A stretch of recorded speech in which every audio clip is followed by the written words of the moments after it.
What's up, guys? I'm kind of doing a updated, a little bit longer term, I guess, review of the new Arrma Kraton 8S EXB, the new RTR versions. I've had this thing for about a month now. Been really putting it through its paces. If you go back and watch some of my previous videos on this truck, I don't really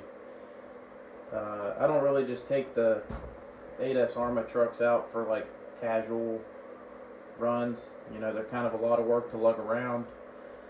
They're a little higher maintenance, I would argue, compared to, you know, your 8th or 10th scale cars. So pretty much if I'm taking these trucks out, going to a construction site, going for some big airs, stuff like that.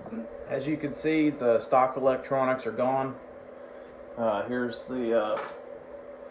Here's the old Spectrum 5687 1100 kV motor. This motor was pretty good. I was running at 2839 and it wasn't getting hot per se, but you could just tell it was working a little harder than it needed to be.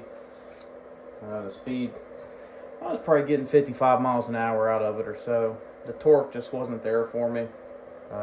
So I did go on up to a Hobby Star 56112. I went with the 840 kV. I have two limitless spool gears. These are both 34 tooth. I haven't had the set screws come loose on either side with some red Loctite, so that works just fine.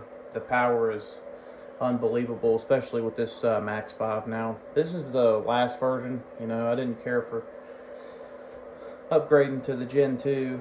I'm not going to run 12S in it, and I got a good deal on this one. So I did put a 40mm rocket fan in there. There's a few videos on how to do that. Basically, you just cut the corners out of the fan, and these screws will kind of take up the slop, and it does great, because a 45mm fan is just kind of odd, and nobody really makes aftermarket ones for it. The power, like I said, the power now is completely, it's a complete animal now. The air I can get with this thing, just the brutal torque with a 840 kV. I will say it's pretty hard on your batteries like this. I'm running these Ovonic 8000 milliamp 100Cs. I'm getting maybe 12 minutes of runtime with these. Lots of punch, they're great. The Z 8000 milliamps. Listen, I've ran Z's before, never really had any bad luck with them, but I have two sets of these, and honestly, they're kind of terrible. You know, I know this is a high power setup. I get maybe 8 minutes of runtime with these, and the punch is nowhere near what the Ovonics are. These Ovonic 6200 80Cs, these are $76 for a set on Amazon right now. You know, I don't know how long that's going to last, but I went ahead and grabbed a couple sets because I think I was getting about 10 minutes of runtime with plenty of punch with these. And so as far as breakages go, the only things I've broken so far is this rod end link here. I swapped that out for M2C. This is not the original chassis. This has, I think, 2 runs on it. My first one, I bent one of these chassis ears.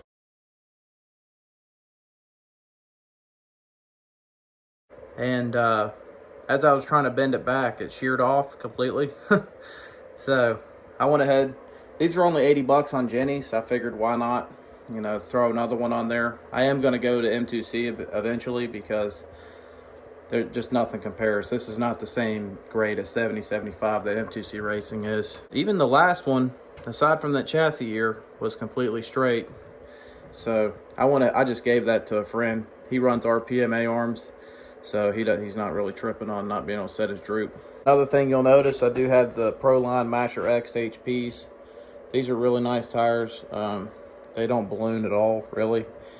They have these removable wheel hexes in case you crack one, but honestly, I haven't cracked one yet. I think they're a lot beefier than the old ones.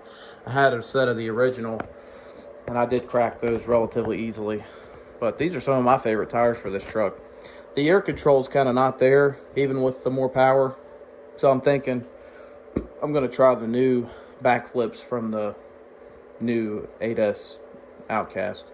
Oh, and another little tip, you know, plenty of you guys do this, but I had an extra Arrma battery strap laying around. I just ran it through here, you know, run it through like that, tie it up, you get the point.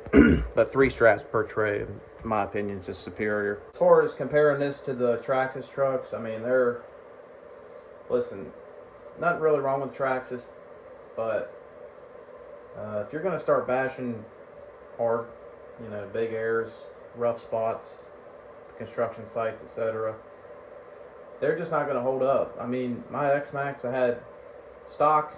It was durable, but, you know, no power to do backflips and stuff unless you just pretty much get lucky with it. So I started adding power with a pretty similar motor to this, actually. The Hobby Wing 5687 and a Max 5. And the truck just started falling apart around it. Yeah, I put every M2C Racing part I could on the thing. And then the truck was durable, but I kept having driveline issues. Could never get the diffs to hold the power. Shimmed, unshimmed, aftermarket gears. It's just all that plastic flexing is just no good with big power. So, like I said, for value, I mean, they're the same price. This is the same price as an X-Max or an XRT. I don't know why you would buy a Traxxas truck when you could buy this for the same price. Way more universal battery options. You know, you don't have to buy into their ecosystem if you don't want to. You know, they do have the smart connectors and all that, but it's not required like Traxxas has done. So yeah, guys, that's what I think about the Kraton 8S, the new EXB trucks. You know, it's hard to beat. I'll put it that way. In terms of other vehicles in this class, I think the Kraton and the Outcast are really just in their own world. So I'll throw a couple clips in here at the end of this truck going full beast mode at my local construction site. And just stay tuned. You know, I'm pretty new to making these videos. I'm kind of just doing them when I have time, but I'm having a lot of fun doing it.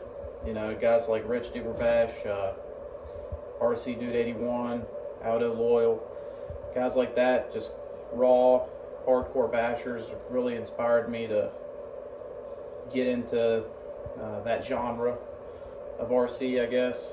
You know, the more hardcore stuff, and you know, just making the videos is just kind of adding a whole new dynamic to the hobby, really. So, yep, just stay tuned.